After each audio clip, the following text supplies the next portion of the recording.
तो आज मैं आपको एक बड़ी अनोखी रहस्यमय कहानी सुनाऊंगी। अगर आप चैनल पर नए हैं तो अभी सब्सक्राइब करें। यह मेरा दूसरा नया चैनल है ताकि और भी रहस्यमय कहानी सबसे पहले आप तक पहुंचे। धन्यवाद। तो सुनिए।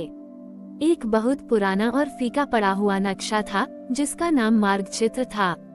उस पर भारत के सभी 12 ज्योतिर्लिंगों की जगहें बड़े करीने से बनी हुई थी।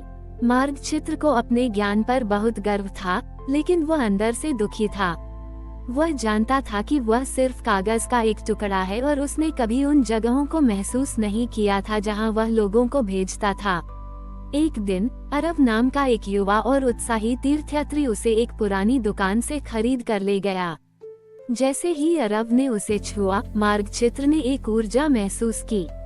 उसे लगा जैसे अरब की भक्ति उसे एक जीवन दे रही हो।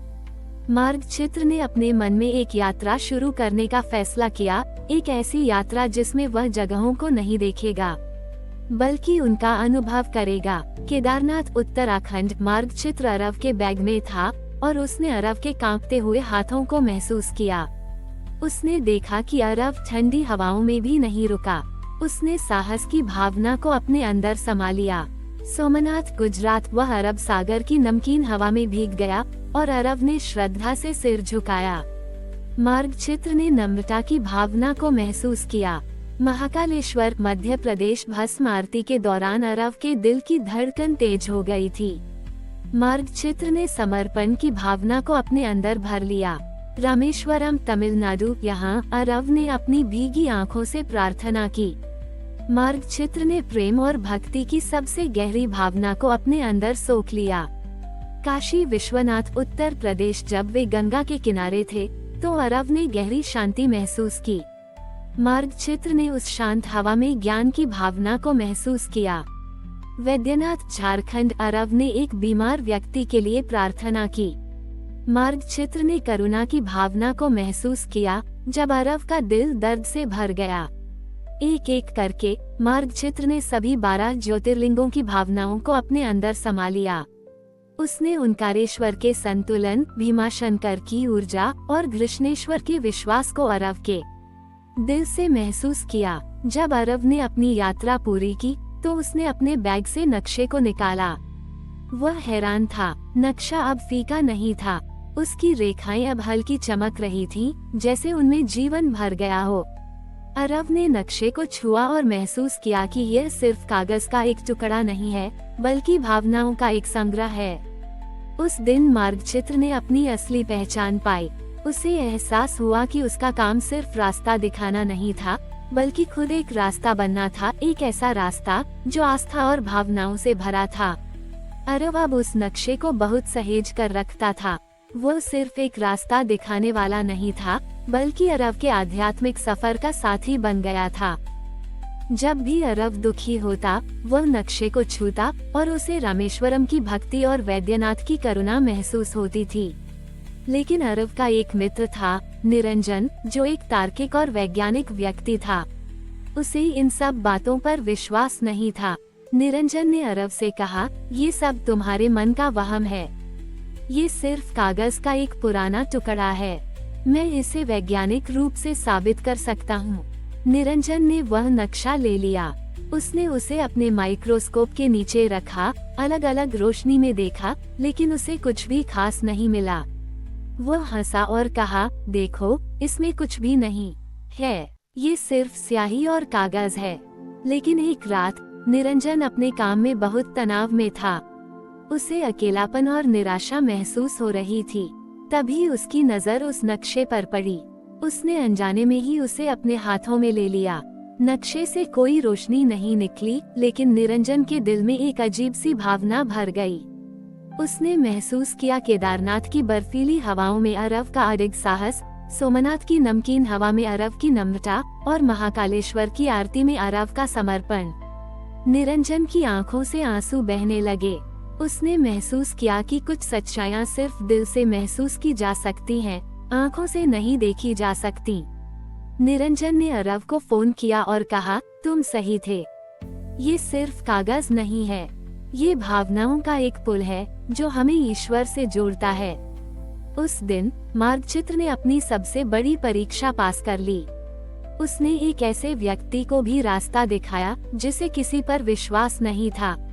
निरंजन की जिंदगी बदल गई थी। वो अब सिर्फ विज्ञान में विश्वास नहीं करता था, बल्कि उसने आस्था और भावनाओं की शक्ति को भी मान लिया था। उसने अपनी प्रयोगशाला छोड़ दी और अरव का साथी बन गया। दोनों ने मिलकर एक नया काम शुरू किया। वे लोगों के बीच जाते और उन्हें मार्गचित्र की कहानी सुनाते थे। वे कहते थे, यह नक्शा सिर्फ रास्ता नहीं दिखाता, यह अनुभवों का संग्रह है। निरंजन ने लोगों को सिखाया कि वे अपनी आंखें बंद करें और कल्पना करें कि वे केदारनाथ की बर्फीली हवा में खड़े हैं और साहस महसूस कर रहे हैं, या रामेश्वरम के समुद्र किनारे भक्ति महसूस कर रहे हैं। इस भावनात्मक तीर्थ यात्रा से लोगों को बहुत शांति मिलती थी। एक दिन जब निरंजन ध्यान में बैठे थे और नक्शा उनके हाथों में था, तो एक चमत्कार हुआ। नक्शा एक तेज रोशनी से चमकने लगा। उसकी सारी रेखाएं और नाम हवा में उड़ने लगे, जैसे वे प्रकाश के कण हों। वे सभी कण निरंजन के दिल में समा गए। जब रोशनी शांत हुई, तो निरंजन के हाथ में सिर्फ एक खाली कागज का टुकड़ा था। नक्शा गायब हो चुका था। निरंजन ने मुस्कुराते हुए कहा, मार्गचित्र ने अपना सफर पूरा कर लिया है। उसका काम सिर्फ रास्ता दिखाना नहीं था, बल्कि अपने ज्ञान को एक दिल में स्थानांतरित करना था। वो अब सिर्फ एक नक्शा नहीं, बल्कि एक मार्गदर्शक है जो मेरे अंदर है।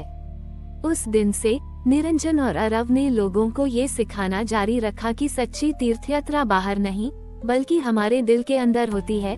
और सबसे बड़ा ज्योतिर्लिंग सिर्फ एक जगह नहीं, बल्कि उन गुणों का सार है जो हम अपने जीवन में इकट्ठा करते हैं। मार्गचित्र का भौतिक अस्तित्व भले ही समाप्त हो गया था, लेकिन उसकी यात्रा का सार अरव और निरंजन के दिलों में हमेशा के लिए बस गया।